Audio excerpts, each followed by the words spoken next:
Welcome back to another edition of Baseball for Maniacs. The topic of this episode is going to be why the Atlanta Braves 2026 season has ended before it began. So this is predicated on the news of Jurickson Profar getting suspended for the entire 2026 season for his second PED suspension.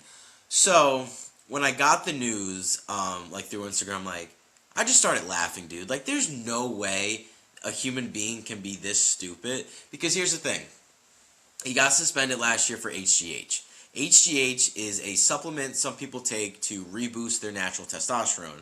Because, essentially, in 2024, in his breakout year, the year that led to the contract he was given by the Braves, he was juicing. I mean, you saw the exit velocity go up. You saw the stats go up. You were like, something's going on, right?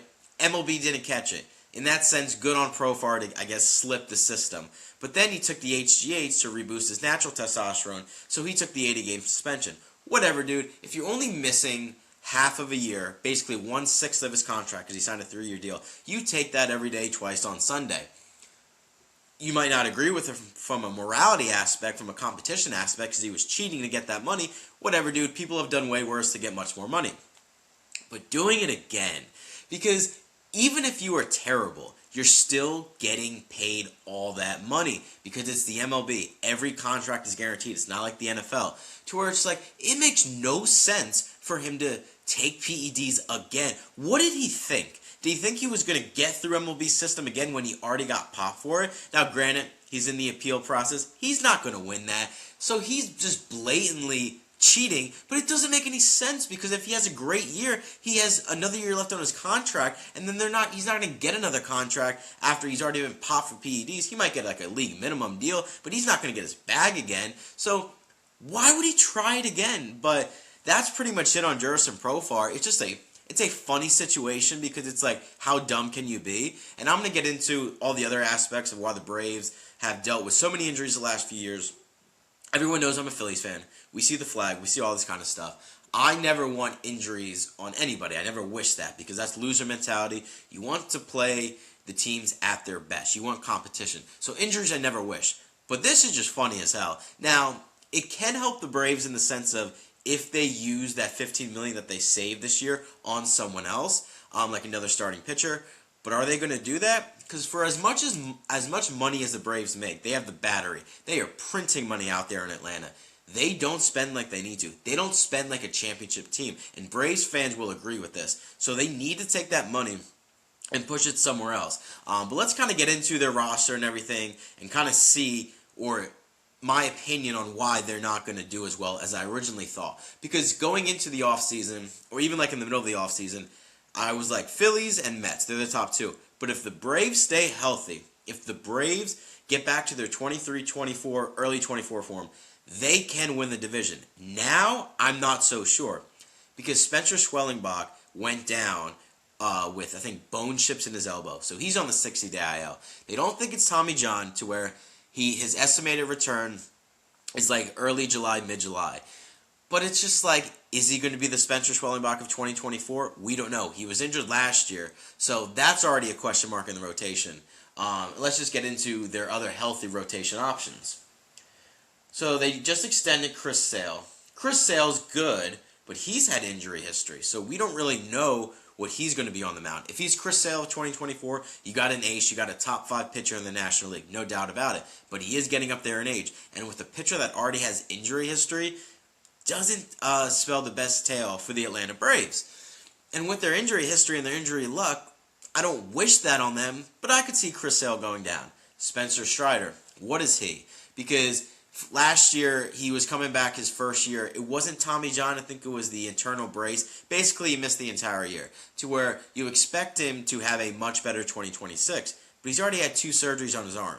Is he ever going to return to that form? Ronaldo Lopez, who had a great 2024, had an injury-riddled history in 2025. Now, granted, you could say that's the year after coming from the bullpen to the starting rotation. He wasn't used to that workload. We'll see what he's like in 2026.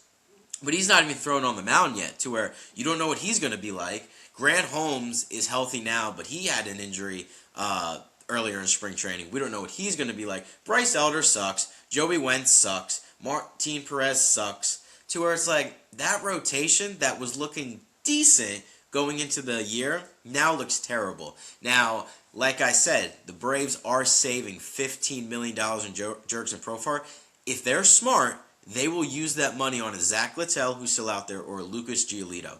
Now, will the Braves do that? I really don't know, because their ownership, despite all the money they make from the Battery in Atlanta, it's that outside facility with all the restaurants outside Truist Park. It's one of the best facilities I've ever been to. I was there last summer.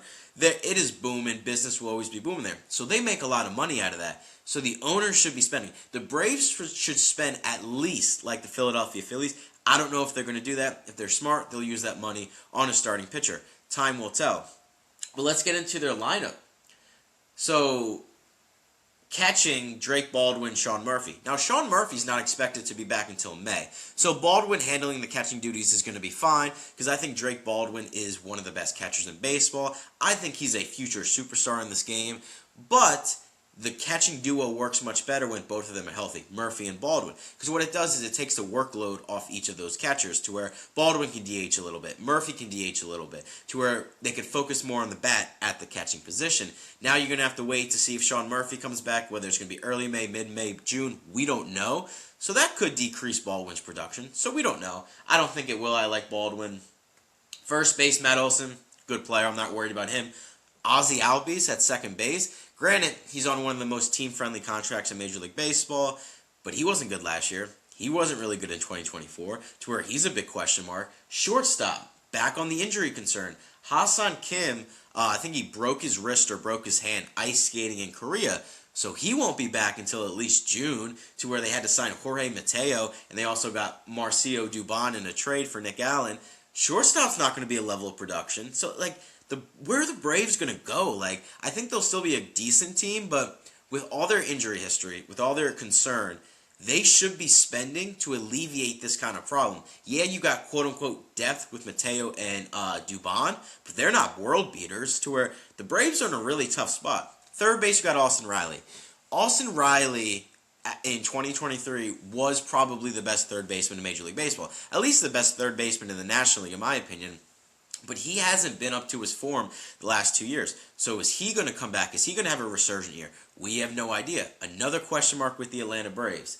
And then what do they have? Now, left field was going to be a mix of Yastrzemski, Profar, Eli White, all this. Profar was going to get some DH time. That's not going to happen. So essentially, I think left field is going to be a platoon role of Yastrzemski and Eli White. Not the worst thing in the world, because Yastrzemski, and I'm botching his name, it's a hard name, he hits righties very well. Eli White can hit lefties to a degree.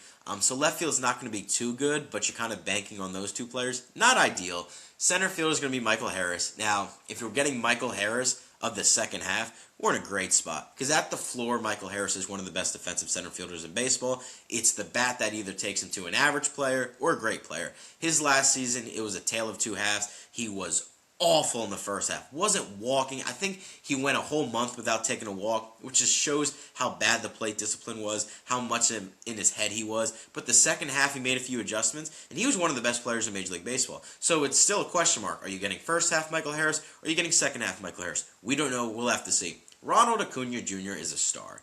Ronald Acuna Jr., when healthy, is one of the best players in Major League Baseball. I want him to come to Philadelphia when he eventually becomes a free agent. That's a couple years down the road. We have no idea. So I think he'll be just fine. But he also has injury history. 2 torn ACLs. Never wish that on anybody, but it is a question mark. To where with the Atlanta Braves is, you went into the season banking on if everyone was healthy, if everything went well, you were in a really good spot to win the National League East. But given their history, given the trends the last 2 years, you would think the Atlanta Braves, who again are printing money with the Battery, should be able to go out and get some depth to where if you have an injury, if you have a left fielder that you gave 3 years, $48 million, gets popped for PEDs again, you can at least have a better option to prepare for that. Now, Mike Yastrzemski might be that option. We don't know, but The Atlanta Braves need to get off their ass and they need to start spending money. They need to take that $15 million, get a Lucas Giolito, get a Zach Littell, and call it a day. So right now, with everything going on with the Atlanta Braves, I have them third in the NL East. Now, I had them third before the Profar news, before the Schwellenbach news, but it was very close. I thought the Braves, Mets were obviously top, or the Phillies and Mets were top two, and the Braves were the third. But any one of those three could have won the National League East. Now I think that gap is completely way wider. I think it's Mets, Phillies. I think the Braves are a distant third. Can they compete for a wild card? Sure. Anyone can make the playoffs. The Cincinnati Reds made the playoffs last year, and they sucked. They were a terrible baseball team. So we'll have to see. I hope the Braves don't do well, but I do hope the Braves get healthy because I don't like beating up on teams that aren't at full strength because it kind of diminishes winning the National League East. So we'll have to see. That's my video on the Atlanta Braves. And as always, go Phils.